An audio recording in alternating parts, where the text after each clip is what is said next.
What if love doesn't come crashing in, but arrives quietly, over tea, over time, over the choices we make when no one's watching? If you believe the softest stories can leave the deepest mark, go ahead and tap like.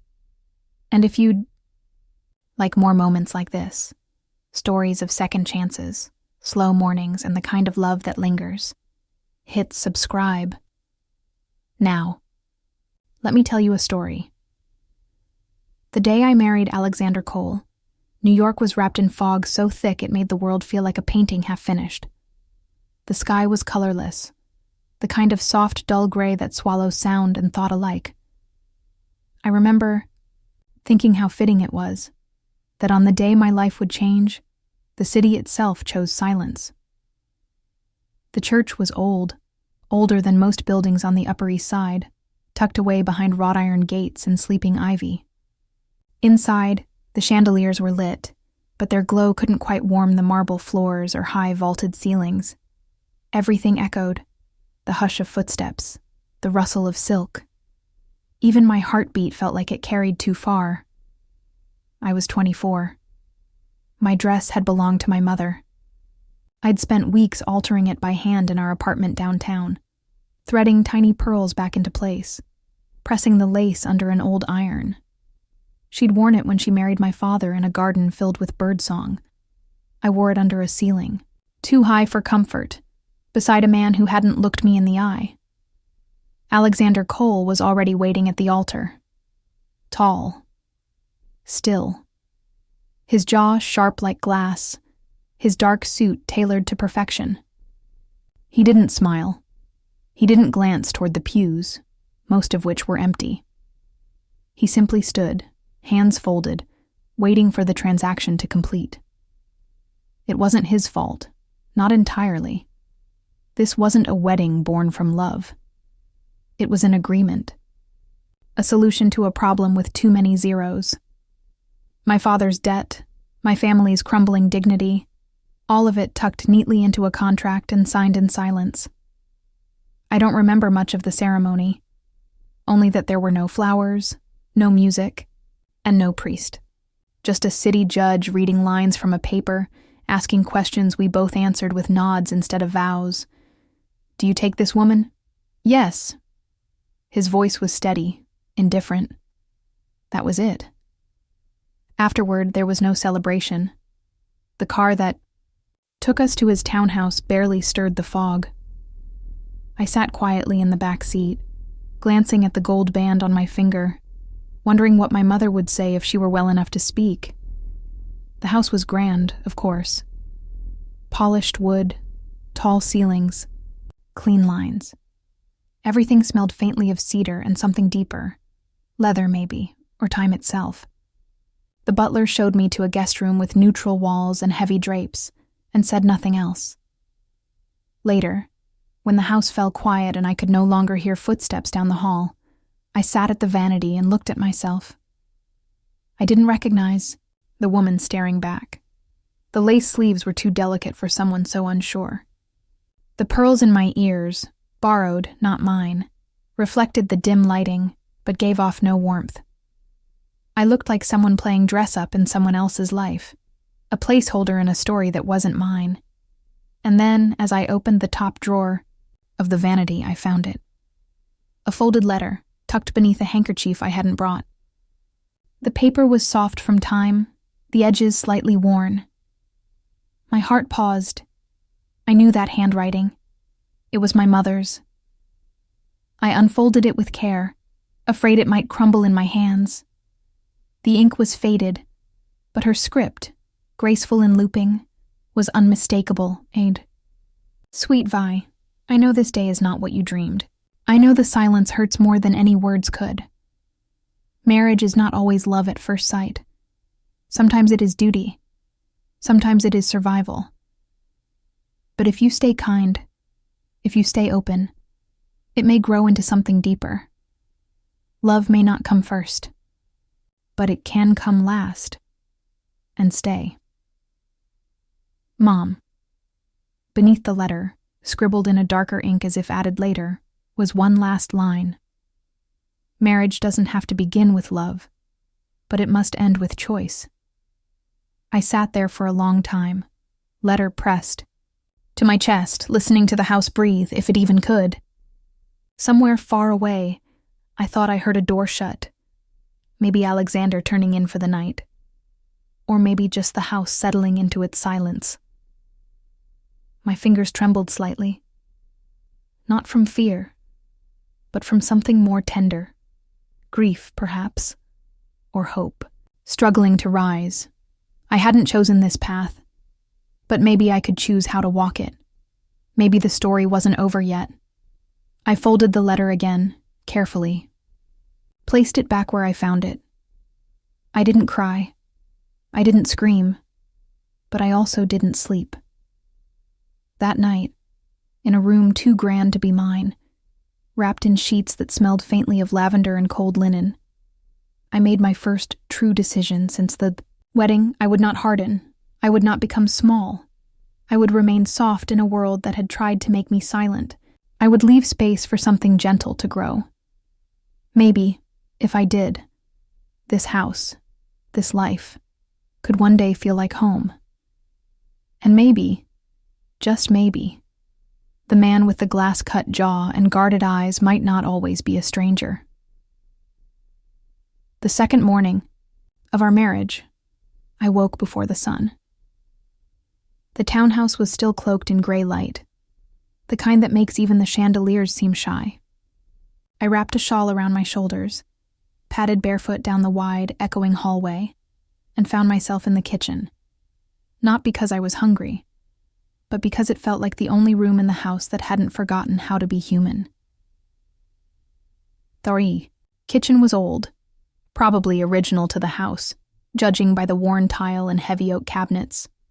The walls smelled faintly of flour and something else. Lemon, maybe. Or memory. I put the kettle on. It was muscle memory, really. Back home, I used to brew tea for my mother each morning, just before her first coughing spell began. She liked it strong with a slice of ginger, no sugar. Let it bite back a little, she'd joke, tapping the rim of her cup. Just like life. As the kettle warmed, I found a small china teapot tucked into the corner of a cabinet. Cream-colored with a faint crack along the handle. Well-loved, like something that had survived more than one kind of storm. I made 2 cups that morning, one for myself, and one I placed quietly on the marble counter in the corner near the doorway that led toward Alexander's wing of the house. I didn't expect him to drink it, but somehow, it felt like the right thing to do. Maybe I just needed to do something kind. Something that asked for nothing in return. The next morning, I did it again, and the morning after that. On the 4th day, I walked into the kitchen and froze. His cup, still faintly warm, sat on the counter, half empty. No one had touched the other dishes. The butler hadn't moved it. That much I knew, and it was still resting in the same spot I had left it. He'd drunk the tea. I stared at it for longer than I probably should have, then slowly poured myself another cup and sat down, alone but not entirely. There was something strangely intimate about that empty teacup.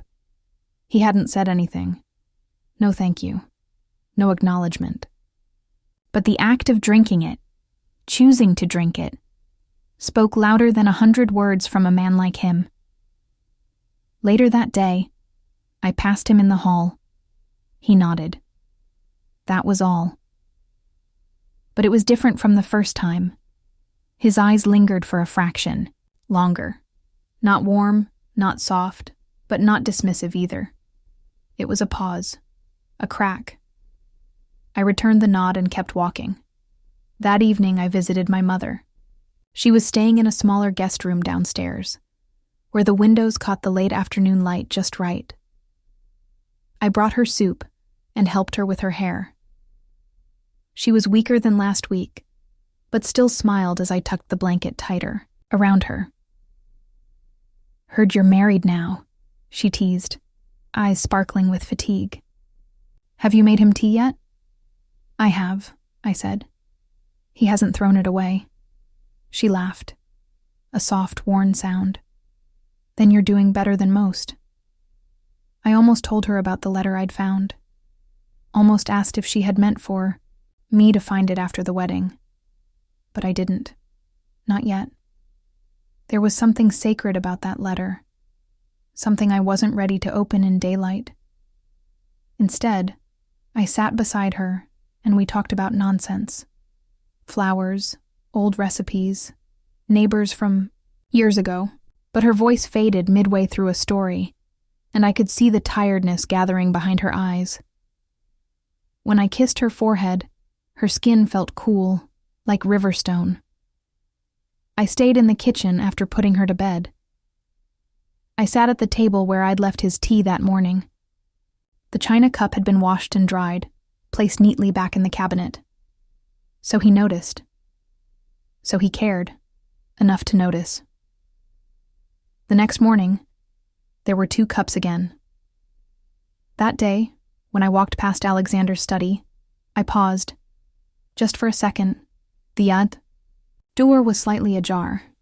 I could see the edge of a desk, some books stacked neatly, a single framed photo facing away, and there, beside the lamp, sat the teacup, half full, still warm, still there, and next to it, a note, folded, blank on the outside.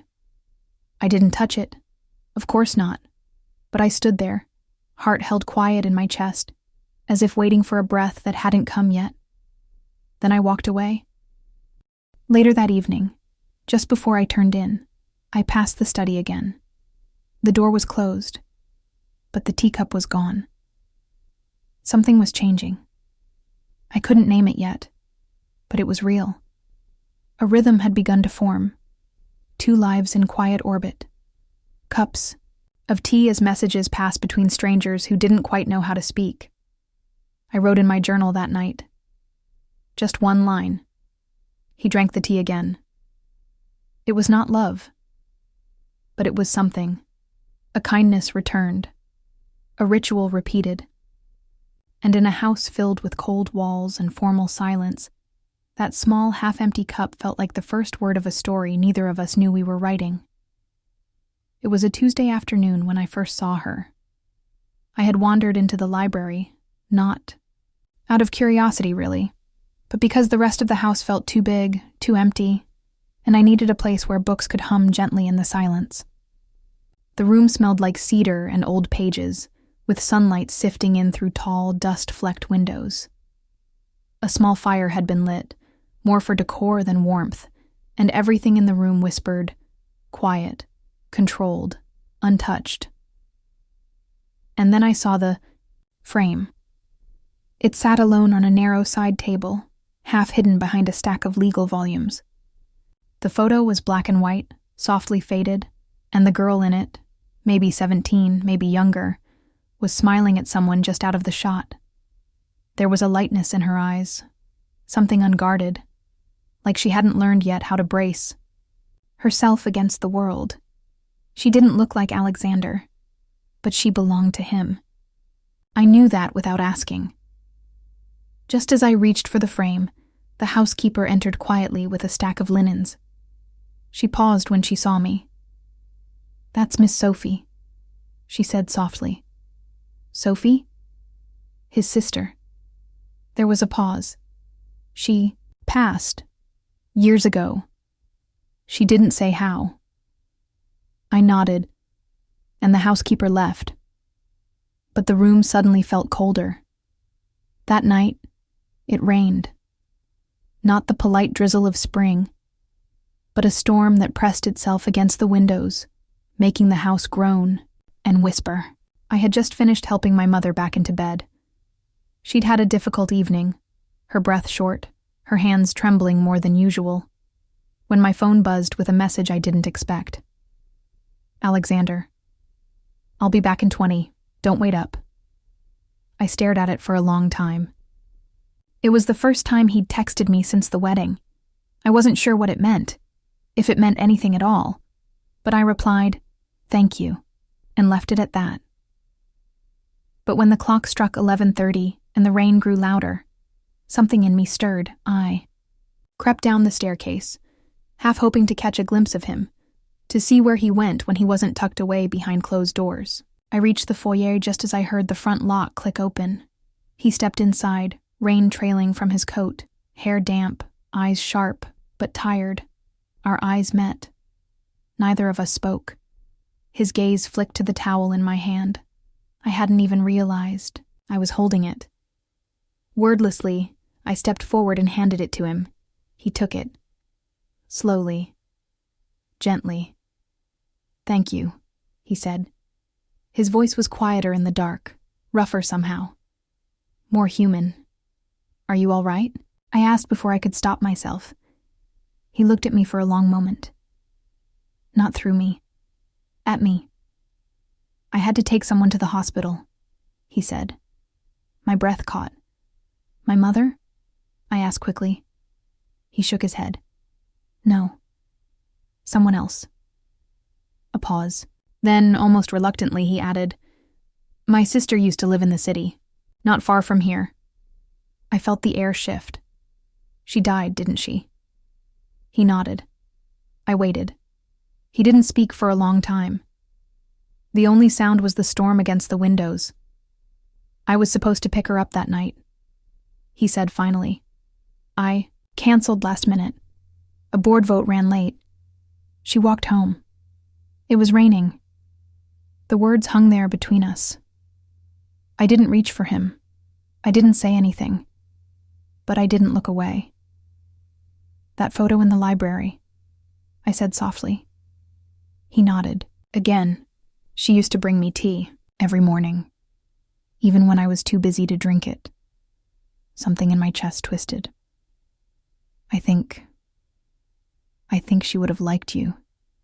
His eyes met mine, and in that moment, I saw something new. Not pain, not guilt, gratitude. "I didn't expect you to stay," he said quietly. "Neither did I replied. And then I said the first honest thing I had in weeks. "But I think I'm supposed to be here." We didn't touch. We didn't embrace. But when he walked past me, heading down the hall toward his room, he paused. "I'll make tea tomorrow," he said. And then softer. "For you." The invitation came quietly. My mother had been watching. The fog rolled across the windows for nearly an hour when she turned to me and said, "Ask him to join us for tea." I blinked. "Who?" "Your husband," she replied, with a knowing smile that didn't quite reach her tired eyes. It was the gentlest of suggestions, but in her voice, there was the weight of intention. I hesitated. Alexander and I had shared tea, yes, but only through gestures. Cups left, cups taken. We hadn't yet sat across from each other, steam curling between us. Words spoken aloud instead of sipped in silence. "I don't know if he'll say yes," I said honestly. "Then ask anyway," she said, reaching for my hand. Tea isn't always about thirst. So that evening, as the sun dipped behind the rooftops and the townhouse grew still, I stood outside Alexander's study. My hand hovered near the doorframe, heart tapping like a spoon on porcelain. He looked up when I knocked, surprised, but not cold. "My mother. She wants to have tea." "In the kitchen," I said. He didn't speak for a moment. Then, with a quiet nod, he stood. I don't know what I expected. Formality, discomfort, maybe even refusal. But instead, he followed me down the stairs, the silence between us softer than it had ever been. The kitchen had already been prepared. I'd lit a candle and arranged the tea set on the old oak table. Nothing elaborate, just 3 mismatched cups, a pot of chamomile and honey, and a small plate of almond biscuits my mother used to bake on Sundays when I was little. She was already seated, bundled in a shawl, eyes bright with more mischief than illness. "Well, Mr. Cole," she said warmly as he entered. "It's about time you came to the kitchen. I was beginning to think you were allergic to wooden chairs."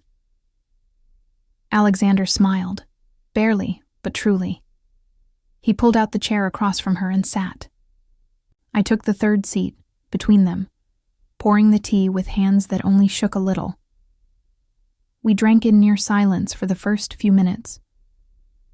But it wasn't an awkward silence. It was the kind of quiet that settles between people who are still learning the shape of each other's presence. Then, my mother began to speak. She told a story about me as a child, how I once tried to sew a dress for my doll and ended up stitching the hem to the living room curtain. She laughed as she told it, voice worn but alive, and I felt the warmth spread through the room like a second candle. Alexander listened. Really listened, not with polite nods, but with stillness. The kind that says, "I'm here. I'm hearing you." When my mother paused, he leaned forward slightly. "Did she cry when the curtain came down?" My mother chuckled. "She did, but only because she thought she'd ruined something important, not because she failed." I met his eyes for a brief second. There was something in his gaze I hadn't seen before. Not admiration, not pity. Something closer to understanding. He stayed longer than I thought he would. When the tea ran low, I moved to refill the pot, but he stood first. "I've got it," he said. He took the kettle from the stove, unfamiliar maybe, but not unwilling, and poured gently, carefully, as if handling something fragile. The steam caught the light, curling between us, and in that moment, the kitchen didn't feel like a borrowed space anymore. It felt like home. Later, after we helped my mother back to bed, I lingered near the sink, rinsing the teacups beneath warm water. Alexander stood beside me, drying the cups with a linen cloth. For a while, we didn't speak. Then he said, "She's strong." "She is," I whispered. "She reminds me of Sophie." I turned, surprised. "She used to tell stories like that," he continued. "The kind that weren't really about the story at all. Just about being seen." The silence returned, but not for long. As I placed the last cup on the rack, a soft sound floated through the hallway. Music. Not from a speaker. A piano. I stepped into the corridor, heart tugged forward. The sound led me toward the parlor at the end of the hall where the old baby Gran sat, rarely touched. He was there. Alexander, his back to me, hands on the keys. The melody was simple, slow, familiar. An old ballad my mother used to hum while folding laundry. He didn't play perfectly, but every note was placed with care, like footsteps on soft ground. I didn't go in. I simply stood at the doorway, one hand pressed to the frame, listening. And something in me shifted. He hadn't told me he played. Hadn't told me he remembered the song from my mother's stories. He just sat there, letting the music fill the space between us. He was no longer the stranger from the altar. He was a man with memories, with regret, with hands that could hold sorrow and still offer something beautiful. That night, as I returned to my room, I passed the vanity where I had first found my mother's letter. I pulled it out again and read the final line. Marriage doesn't have to begin with love, but it must end with choice. For the first time, I thought I might choose him, not because I had to, but because I wanted to. The news came in the form of an envelope, cream-colored, heavy, no return address. It arrived at the townhouse early in the morning, slipped beneath the front door like a shadow. I found it resting on the console table in the foyer when I came downstairs to check on the day's mail. I recognized the seal immediately. It belonged to one of my father's old business partners, a man whose handshake was colder than winter steel, whose eyes never quite looked straight. Years ago, he had funded one of my father's projects. It had failed, Quietly, privately, or so we thought. Inside the envelope was a single page, a threat, carefully wrapped in civility. If Alexander didn't pull out of a certain real estate deal within 48 hours, the man would go public with everything. My father's mismanagement, the questionable loans, the personal favors repaid with interest neither financial nor kind. I stood there, letter trembling in my hands, heart thrashing. I didn't want Alexander to see it, but he already had. I turned and found him at the base of the stairs, dressed in his usual charcoal suit, a subtle crease in his brow. "Put it down," he said, voice steady. "Alexander." I read it. There was no panic in his tone, no anger, just quiet resolve, like someone who had already come to a decision. "I can fix this," I said, my voice low and desperate. "He doesn't have to know we're married. I can go to him, ask him to wait." "No." That one word stopped me, cold. "This isn't yours to fix," he said. "I'm the reason it's happening," I whispered. He stepped closer. Not imposing, not stern, just steady, grounded. "You're not your father's mistakes." I looked up at him. His eyes, dark, unreadable just days ago, now held something I recognized. Protectiveness. Maybe even belief. "You'll lose money," I said. "Millions." He didn't flinch. "You'll lose face." He shrugged slightly. "I've lost. Worse." I was quiet a moment, trying to understand what kind of man would do this. Not for love, not even for obligation, but simply because he could. Because he chose to. "Why?" I asked. "Why would you do this for us?" Alexander's gaze didn't waver. "Because your mother looks at me like I'm worth saving." He paused. "And because you bring me tea every morning and never ask for anything in return." My breath caught. Of all the reasons I'd imagined, those were the ones I never expected. That afternoon, he called a press conference. He announced his withdrawal from the deal, citing internal restructuring and a shift in philanthropic focus. The market rippled, confused but respectful. The man with the envelope said nothing. He knew better. Some powers don't respond to threats. They bury them. I watched from the back of the room, heart tight in my chest, as Alexander fielded questions with calm precision. He never once mentioned my father. Never once implied that this decision had anything to do with anything other than choice. A quiet kind of sacrifice. After the conference, we returned to the townhouse in silence. Not cold, just full. Like there were too many words between us to say out loud all at once. I went to the kitchen, brewed tea. He joined me a few minutes later.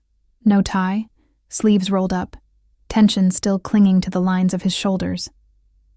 I placed the cup in front of him. He didn't speak right away. Just held the warm china in both hands, as if grounding himself.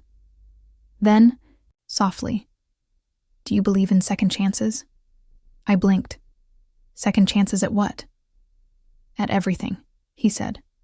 "Family, trust, love." I thought of my father, sitting quietly in the garden outside the hospital, unable to meet my eyes. I thought of my mother, who had loved him still. I think, second chances only matter if someone's willing to change, I said. He nodded, slowly. Then I hoped this was enough to earn one. We drank in silence after that. And later that evening, while I was folding blankets in the guest room, I found something tucked beneath one of the cushions. An envelope, smaller than the one that had brought the threat. Thinner. Inside was a check, written, not to the company, but to my father. Personal, private. With it, a note in Alexander's handwriting. This does not erase the past, but it keeps the future clean. I held the paper in my hands for a long time. It wasn't just about money. It was dignity. It was him saying, "I will carry this burden so you don't have to." That night, I didn't just bring tea to his desk. Stayed. I sat across from him as he worked, and when he looked up, I didn't look away. "You didn't have to do any of this," I said. He smiled gently. "I know." And then, after a long pause, "But I wanted to." It started with a draft. I had opened the window in the linen room for air. Spring was teasing the city again. Soft winds through half-budding trees, the scent of wet concrete and something tender in the air. As I folded fresh sheets, a breeze stirred the corner of an old box tucked behind the cedar chest. It was small, dusty, wrapped in a faded floral scarf I hadn't seen in years. I pulled it out gently, fingers brushing over the cloth, like I might wake a memory. Inside, among yellowed cards and small pins, was a stack of letters tied with navy ribbon. Fragile now, the paper curled at the edges. The top letter bore my mother's handwriting, the address smeared faintly by time. It was postmarked 1987, my breath stilled. I carried the box to my room, closed the door, and sat on the floor. I untied the ribbon slowly, not out of ceremony, but because something about the weight of it felt sacred, as if part of me already knew what I was about to read would shift something I thought I understood. The letter opened with a name I didn't know. "Dearest John," I read on, heart tight, as my mother's words spilled across the page, words I had never heard from her lips, written in a voice far younger, more vulnerable, and yet deeply sure. "You were my first choice, but not my only path. I hope you know that. I chose my family. I chose my duty. And some days that choice feels heavy. But I could not regret it, because it gave me Vi. And she is my greatest joy." The rest of the letter was a goodbye, a gentle severing, a letting go of a man she once loved, but could never be with. I sat with it in my lap for a long time, the room still except for the clock ticking on the mantel. I had always known my mother was strong. I had seen her bear illness, disappointment, and sacrifice with grace that felt almost inhuman. But I had never imagined her as a woman who once loved deeply and gave it up, not for status, not for appearance, but for family. For me. Tears came, slow and quiet, more awe than sadness. When I finally stood, I walked down the hall to her room. She was sleeping, her breathing shallow but steady. I sat beside her and held her hand, letting the quiet fill the space between us. When she stirred, her eyes fluttered open and found mine. "You found the letters," she said simply, as if she had always known this moment would come. I nodded. "Why didn't you tell me?" Her lips curved into a soft, tired smile. "Because love isn't always the grandest part of a life. Sometimes it's what you give up quietly that defines who you are." I swallowed hard. "Did you love him more than Dad?" "I love them differently," she said. "One gave me a dream. The other gave me a life." That night I couldn't sleep. The letter echoed in my thoughts, not because of what it revealed about the past, but because of what it demanded of the present. I thought of Alexander, of all the things he hadn't said, but had shown me. The photo of his sister, the withdrawal from the deal. He wasn't perfect, but he was choosing me, one quiet act at a time. Maybe love didn't always arrive with fireworks and grand gestures. Maybe sometimes it looked like staying when you could walk away, like pouring tea in silence, like a man playing a ballad on a piano no one knew he could touch. Later that evening, I found him in the library. The fire was low. He was seated in the leather chair near the window, shirt sleeves rolled, tie gone. A glass of water rested on the table beside him, untouched. I entered quietly, the letter in my hand. He looked up, brows rising slightly in question. "I found something today," I said. He waited. I handed him the letter, not for him to read, but just to feel the paper, the years, the weight. "It's from my mother, to a man she once loved." His eyes softened, but he said nothing. She gave him up. For my father. For me. I hesitated. And she never told anyone. Until now. Alexander studied my face, then the envelope in his hand. "She didn't want to burden you," he said. "No," I replied. "She wanted me to understand." I sat across from him, knees tucked beneath me like I used to as a girl. "I used to think love was something that found you," I continued. "That it was instant, sweeping, loud. But maybe it's something you build, quietly, brick by brick." Alexander's voice, when it came, was barely above a whisper. "I've never built anything outside of business," he said. "Never thought I knew how." "You're learning," I said softly. He looked at me then, fully, deeply. And I saw, it not a promise, but an invitation. It began with soup, a simple request from my mother that morning. Nothing fancy, just broth and bread. "And both of you." She said it with a playful firmness that only the frail can pull off, with a smile that knew it would be her last dinner seated at that kitchen table. So I cooked. Slowly. Carefully. I chopped carrots, while the broth simmered, remembering the way she'd hum tuneless melodies over boiling pots when I was little. The kitchen filled with warmth, not just from the stove, but from something older, something shared. Alexander arrived just before sunset. He had changed. No tie, no jacket. Just a soft gray sweater and quiet footsteps.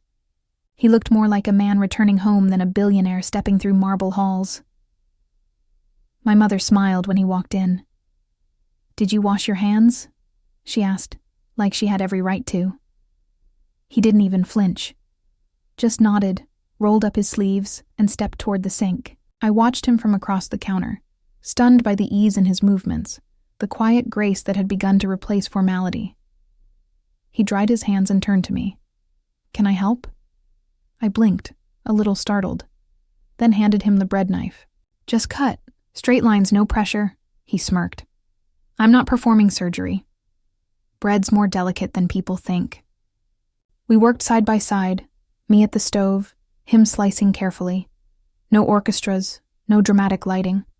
Just two people making dinner like they'd done it 100 times before. And in some strange way, it felt like we had. Dinner was quiet, but not in the way silence had once filled this house. This was different. Easy. Filled with the clink of spoons and the occasional laugh when the salt was too much, or the bread slightly burnt. My mother watched us, her eyes warm but distant, like she was already halfway between this world and something gentler. After we finished, she reached for my hand and then Alexander's. "I just wanted to see it," she said. "What it looks like when people choose each other." We didn't say anything, but I felt his fingers shift slightly beneath hers. Later, after we helped her back to bed and dimmed the lights, I returned to the kitchen. The dishes still sat in the sink, the scent of rosemary broth clinging to the air. I turned on the faucet, but before I could start scrubbing, Alexander appeared behind me. "I've got it," he said, reaching for a towel. We moved together in silence, hands brushing now and then. No apologies, no flinching. And then, without a word, he reached across me to set a plate down, and stayed there. Close. Solid. I felt the warmth of him, the way his breath stirred the hair near my ear. I didn't move. "I used to think love was control," he said softly. "Being the one who never needed, never asked, never broke. My hands stilled under the water. "And now?" I asked. He hesitated. "Now I think it's about standing still long enough for someone to reach you." He turned me gently, his hands at my elbows, grounding me. I looked up, and for the first time, I wasn't afraid of what I'd find in his eyes. Not distance, not duty, just something quiet and real. "I don't want to be someone who protects you from a distance anymore," he said. "I want to be beside you when it hurts. And when it doesn't, I want to stay." He didn't kiss me. He didn't have to. Instead, he reached for my hand, fingers weaving through mine with the kind of care that made me want to cry. It was slow, deliberate, like he knew this was the moment I would remember. Not any ceremony or vow. And I did. I would remember it for the rest of my life. The warmth of his palm, the scent of soap and rosemary, the sound of my mother's breath, drifting faintly down the hall. It wasn't passion that held me still. It was peace. Later, we stood at the window in the hallway, the city lights blinking like tired eyes. I leaned against his shoulder, and he rested his chin lightly on my hair. "Did I ever tell you," I murmured, "that I thought you hated me on our wedding day?" He laughed softly. "I thought you were going to run." "I thought about it. But you stayed. So did you." He was quiet for a moment. Then, "Because I knew." "Knew what?" "That if I let you walk out of my life, I'd never find another way back to myself." I turned toward him, my heart full in my chest. "You're not who I expected," I whispered. "Neither are you," he said. "You're better." And then, as the city exhaled and the night settled in around us, I held his hand tighter and said the only thing I knew for sure. "I'm here, and I'm not going anywhere." She passed just before dawn. The nurse said it was peaceful. No gasping, no fight. Just a soft exhale, like a candle gently letting go of its flame. I arrived minutes later, still in my robe, my heart strangely calm, as if some part of me already knew. Alexander stood beside me at her bedside. He didn't speak. He didn't have to. I reached for her hand. It was cool, but not yet cold. I pressed it to my cheek and closed my eyes. "Thank you," I whispered. "For everything. For staying. For choosing. For teaching me how to do the same." There was a letter waiting for me on her nightstand. A small envelope, sealed with wax the color of cream roses. My name in her handwriting, the letters thin and slightly trembling. Waited until we were home, not just the townhouse, to open it. I sat at the vanity where I'd once found her first letter, the morning after my wedding, and unfolded this last one slowly. "My dearest Vi, if you're reading this, then I am already where the pain is quiet and the tea always stays warm. I've watched you these past weeks. You've grown in silence, in grief, in love. And though I may not see your tomorrow, I have seen your courage. That is enough for any mother's heart. I once gave up love for duty. It was not a mistake, but it was not the only way. You are allowed more. You are allowed both. Don't be afraid to reach for joy, even if it starts quietly. Especially then, choose him, Vi. Not because of what he's done, but because of how you feel when he's near." "Always, Mom," I cried, but not like before. These tears came gently, grateful, steady, without urgency. Like her final gift wasn't the letter, but the permission it carried. Permission to move forward. To belong. To let love become something real, not just survivable. I found Alexander in the kitchen. He was at the stove, awkwardly trying to coax a kettle into whistling. The bread was already sliced. 2 cups waited on the counter. When he turned and saw me, he paused, then stepped closer. "I wanted to bring you tea," he said, "but I wasn't sure how much honey you liked." I smiled. Watery, but true. "More than you think. Less than I admit." He nodded once, then pulled me into his arms. We stood there in the middle of the kitchen. No music, no ceremony. Just the smell of tea and the hum of the city beginning to wake. His hand pressed gently to my back. Mine curled into the fabric of his shirt. "Will you stay here?"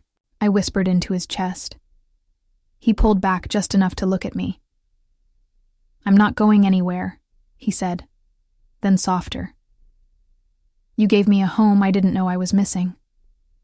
That morning we drank our tea at the small table near the window. The light was soft gold, painting the countertop and the lines of his face in something almost sacred. We didn't talk much. We didn't need to. Somewhere in the silence, he reached for my hand, held it. And for the first time in my life, I didn't feel like I was performing someone else's script. I was simply living. Later that day, I opened the drawer of the vanity one last time. I placed both letters, her first and her last, together in a box lined with velvet. I added a fresh note of my own. "Dear Mom, I stayed, and he did too. We've started making tea together. Sometimes he plays piano, just enough to make the mornings feel like stories. I think you were right. Love may not come first. But it came last, and it stayed." I sealed the box, set it gently at the back of the drawer. Then I stepped out into the hall, into the warmth of morning. Alexander was waiting, coffee in one hand, my sewing basket in the other. "You forgot this," he said with a small smile. "On purpose," I replied, taking it. "It's your turn to thread the needle." "Terrifying," he said. "But worth it," I added, nudging him with my shoulder. He didn't argue. We spent the rest of the day folding blankets, straightening bookshelves, and planning to repaint the guest room. Nothing extraordinary, nothing grand, but everything real. That night, as we lay in bed, the window cracked just enough to let the city breathe through our silence. He reached for me under the sheets. Not in hunger, but in presence. His hand found mine, our fingers tangled, and he whispered the only vow I'd ever needed. "I choose you. Every morning, every cup, every silence. You're mine." I turned toward him, kissed the space beneath his jaw, and answered in the only way that mattered. "I choose you too." If this story spoke to your heart, please give it a like to let me know you're out there listening. And if you'd like to join me for more quiet moments, tender choices, and the kind of love that grows in silence, consider subscribing. Sometimes all it takes is a story to bring a little warmth to the day.